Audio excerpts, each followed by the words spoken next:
If you've taken some other language, some of the concepts, some of the principles will be similar. And so likewise, I ask for your patience and your indulgence, all right? And so we are going to start off with verbs, los verbos. Let's make this big. Perfecto. Okay? First off, in English, what is a verb? What part of speech is un verbo, a verb? Action. It's an action word. Gracias. All right? Someone's paying attention in English class. All right? It is an action word. Okay? Now, usually in English, our verbs don't change a whole lot. It's kind of interesting because in the previous chapter, we actually started with an English verb that does change, the verb to be. Okay? I am, you are, he or she is. Okay? But when it comes to a verb like to speak, okay, I speak, you speak, okay, we speak, the verb changes very little, all right? In Espanol, all verbs will change according to the subject, okay? They act like the verb to be, okay? And so just a quick review of our subjects in Espanol, all right? What does yo mean? I. It's when you're talking about yourself. Okay, when you're doing the speaking. What is tú? You in what context? Informal. Gracias. So friends, family, people you know, all that good stuff. Okay? And I should have put it up higher, but what does usted mean? You in the formal. You in the formal. Okay, so strangers, people you don't know, people you just met, etc. Okay? What does él with an accent mark mean? He. And ella, she. So masculine, feminine. Okay? Hola, Calista. All right? Those are your singulars. Okay? What is nosotros? We. Okay? So when you've got more than one person, instead of saying I and I, okay, it's we. Now, I apologize, ladies, because this also includes nosotras, the feminine form, but I'm lazy. All right?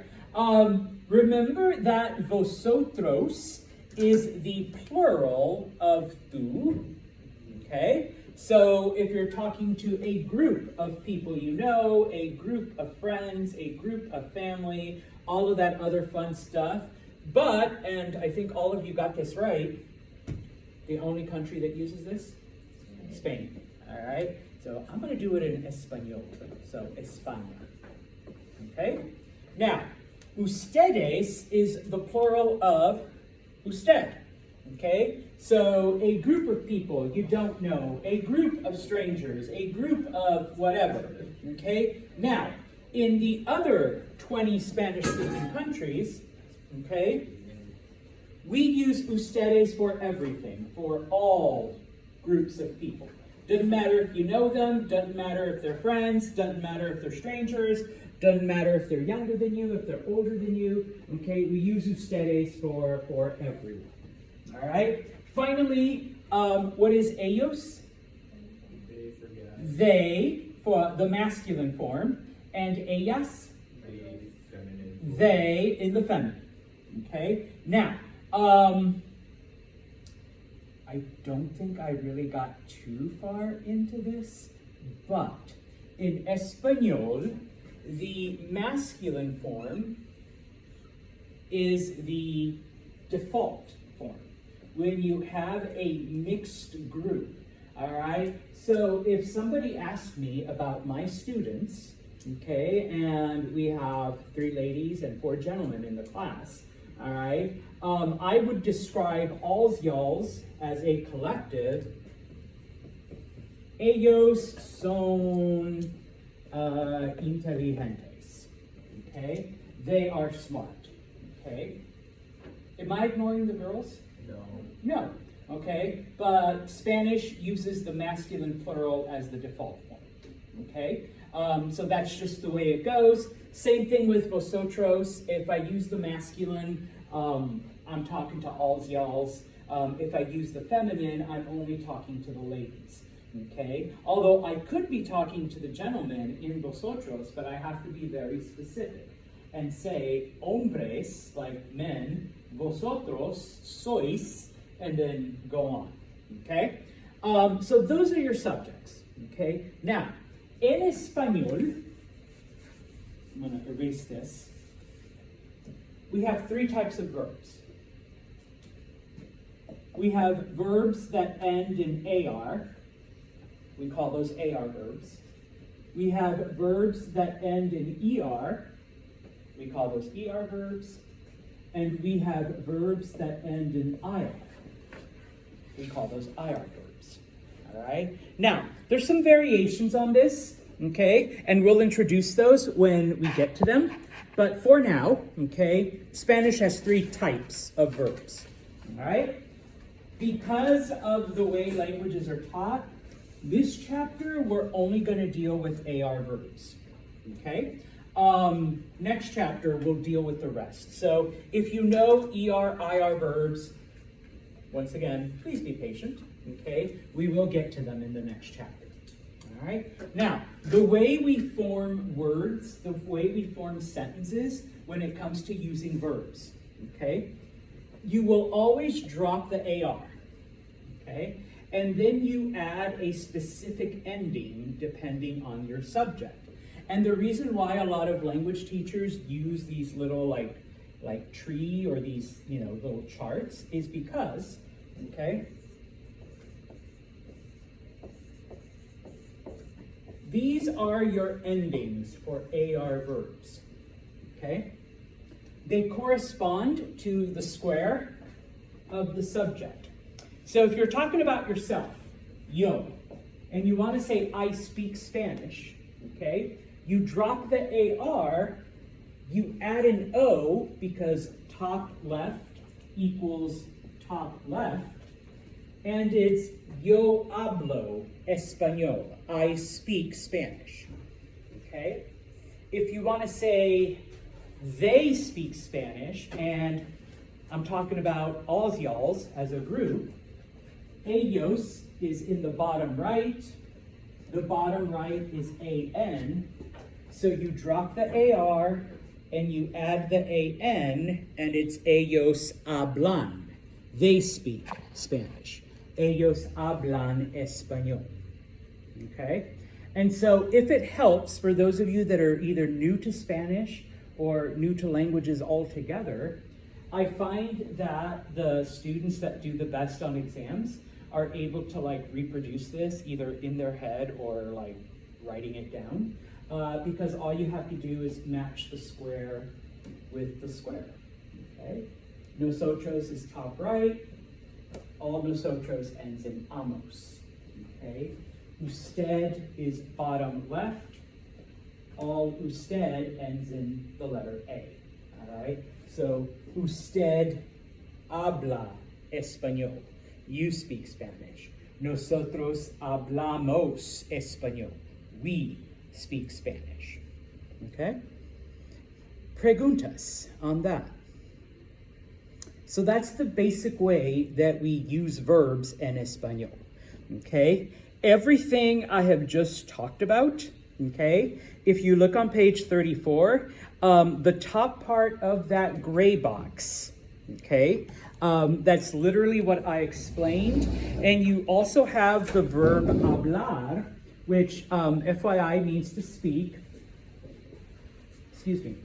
So you also kind of have to know the meanings of the words. All right. Hablar means to speak, and so they reproduce it in your textbook as well. Okay. Now, let me just write this down really quick. All right. Now, when we look at verbs, and it doesn't matter what language we're looking at, okay? There's a concept known as tense, all right, which is basically when the action is happening. I speak is happening right now, okay? What would be past tense of I speak? I spoke, okay? And if I talk about what's happening tomorrow or the day after? Future tense. Yeah, future. What is it in English? Not quite. In English, how do you say that something will, gracias, I will speak. In English, future tense is what we call compound. It requires 2 words. All right. Now, just FYI, Espanol has 21 verb tenses. Don't worry, we're not going to even come close to the 21. 6 of them are actually archaic. They're like not really used anymore. But if you ever do go on to study like mucho Espanol, you eventually do have to learn them. But for now, in Espanol Uno, this class, we're going to learn like 1.5. Okay? For now, we are only going to deal with the present tense, what happens right now. Okay? We actually don't touch the past tenses, and I use that in the plural because Spanish actually has several. We're not going to touch the past tenses until Español dos. All right? But if you look at right underneath the chart, okay, it actually explains that in Español, the present tense is a lot more flexible than it is in English. You can actually use it for a lot more things, okay? I'm not going to go through all of it, but when it comes to the present tense, you can talk about what you do at a particular moment. You can talk about what you do just like in general, okay? Which in English you really can't. You are required to use a very particular set of words. And in fact, you can even like express the future. You can just say, yo hablo español mañana, or mañana yo hablo español. What does mañana mean? Tomorrow. Yeah, if you just add the word tomorrow, you just turned it into the future, and you didn't even like change anything about the verb. Now, there are actually 2 forms of the future tense in Espanol, okay, where you can actually express a future, all right? But if you just add the word tomorrow to any present tense sentence, you just made it future, okay? I mean, you can do it in English. Tomorrow I speak Spanish. It makes no sense. It kind of sounds like you're, yeah, you chuckled. It kind of sounds like you're just like a, you know, like a marble short. But people understand. In Espanol, though, it's actually grammatically correct. So it's a lot more flexible. You can express more things with less effort in Espanol. Okay? So we're only going to focus on the present tense. Okay? Now, here comes the fun part. And by fun, I mean a little harder. Go to page 35, por favor, okay?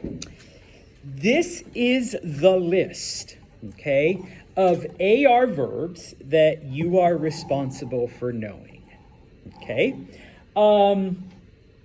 So I'll go through some of these. I won't go through all of them, all right? But if you look, for example, at the very top, they give you some verbs, but they give it to you in an expression. So you kind of need to know the verb that's there. Descansar, okay? Descansar means to rest, okay? So descansar por una hora, to rest for an hour, okay?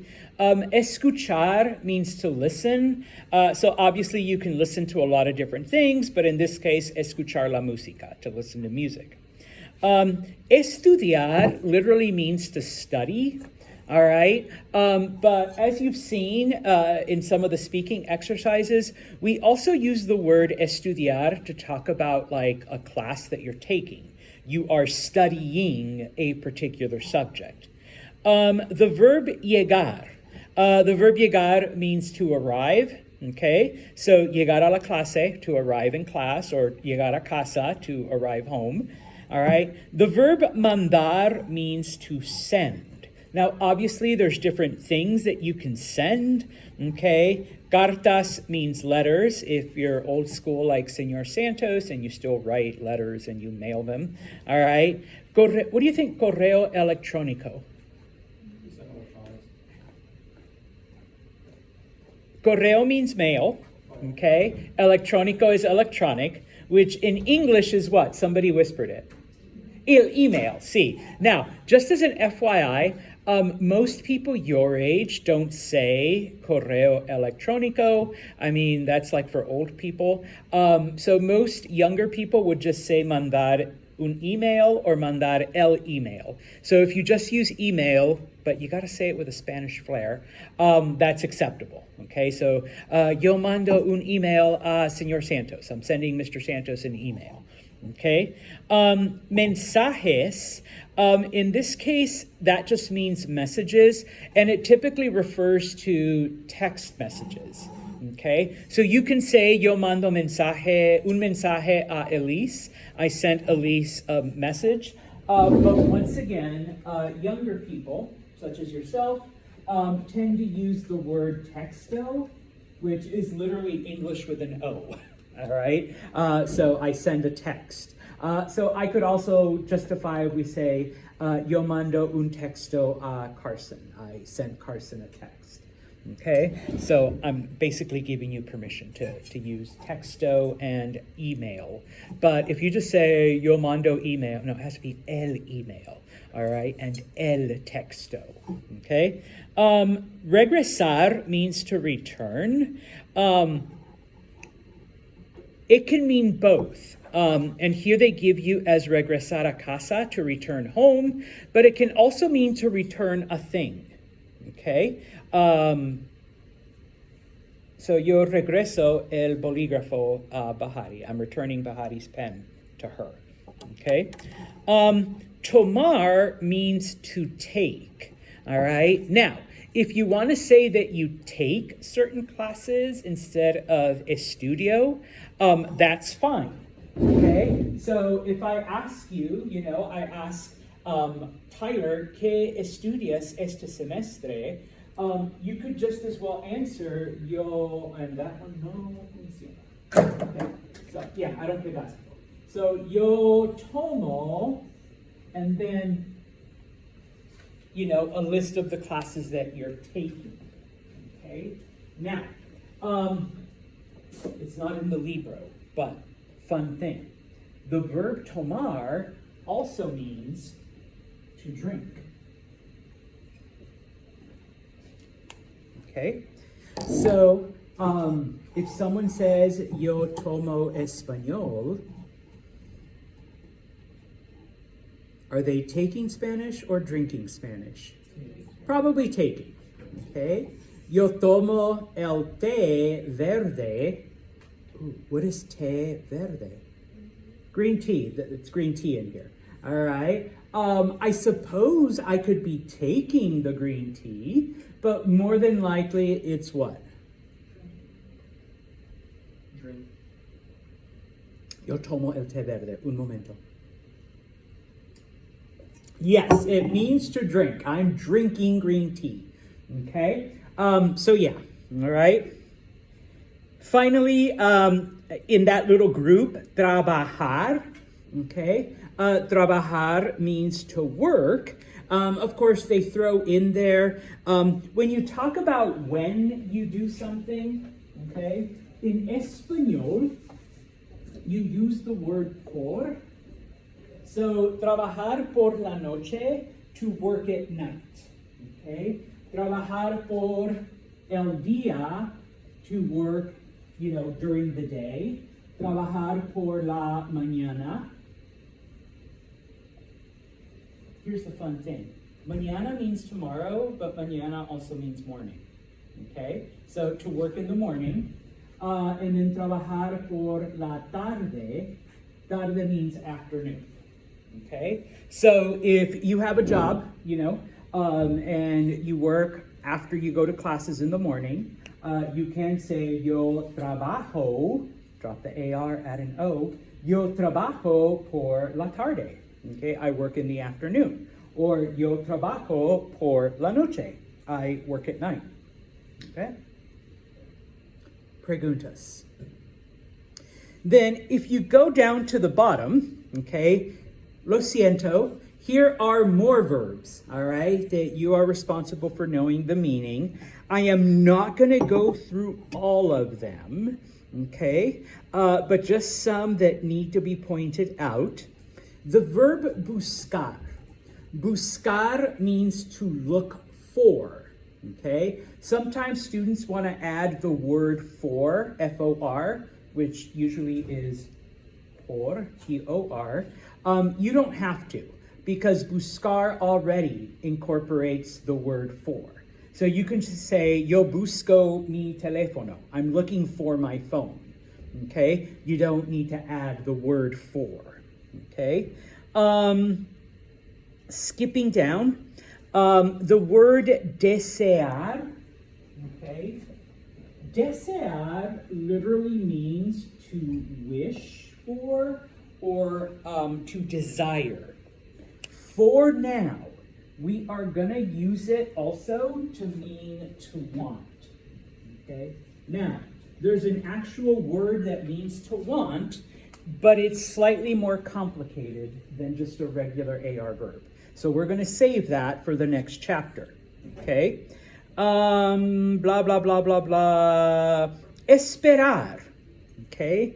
The verb esperar means to wait, but it also means to hope, okay? So, it also means to expect. Sorry, there was one more meaning there, okay? You're gonna find that a lot of words in Spanish, like tomar means to take or to drink, esperar means to wait, to hope, to wish, okay? We'll have multiple meanings. Mañana means both tomorrow and morning, okay?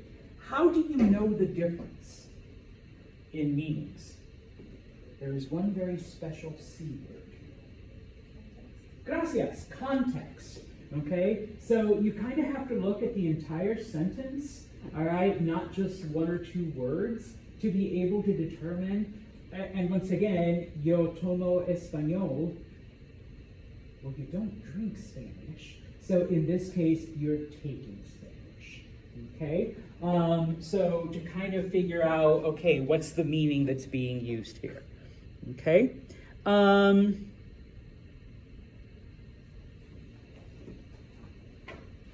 Necesitar means to need, okay? And we're going to use it in un momento, okay? The verb tocar, okay?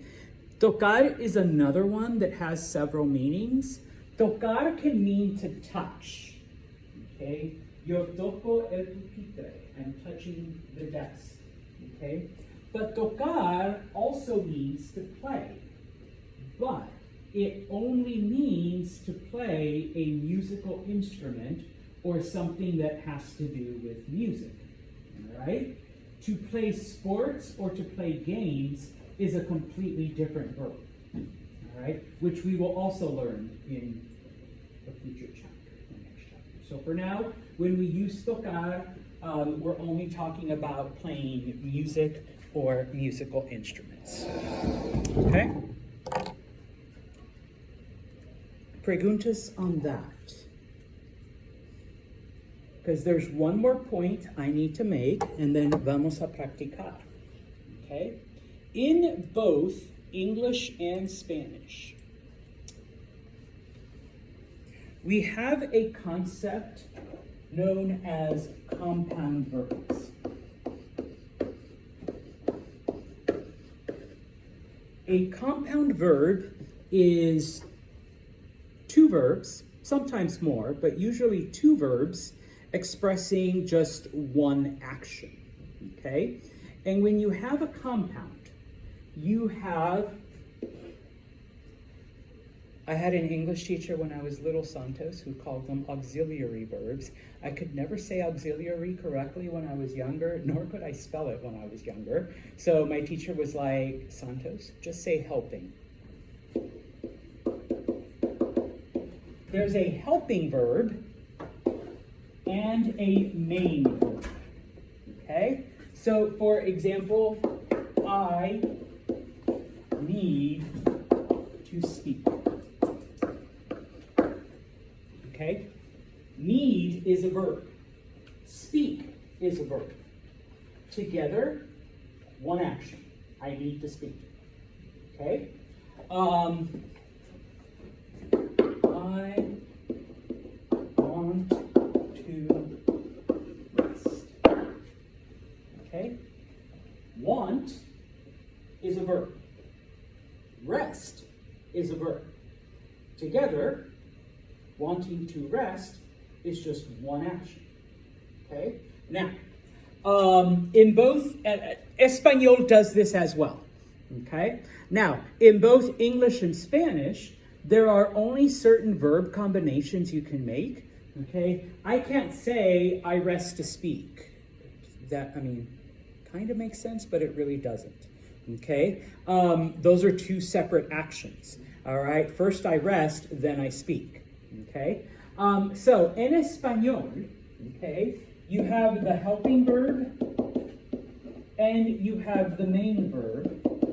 But because in Spanish we change our verbs, okay? So, for example, to need, the verb to need is necesitar, okay? If I were to say, I need to speak, yo, all right, necesito, because you drop the AR and you add a O, because that's your yo ending. Necesito. What is to speak? Hablar. Okay? In Spanish, when you have a compound, you change the first one. The second one, you do nothing to it. You just leave it the way it is. Okay? So, yo necesito hablar means I need to speak. Okay? I want to rest. Yo deseo. What would to rest be? Descansar, yeah. You make no changes to it. You just leave it the way it is. Okay? Some students want to put like, yo necesito hablo. Okay? No. All right? This one you don't touch. You leave it alone. Okay? With every new verb and with every new type of thing we encounter, we will also have more compounds to deal with. That's just part of the game here. Okay? Bueno. Then, vamos a practicar. Let us practice.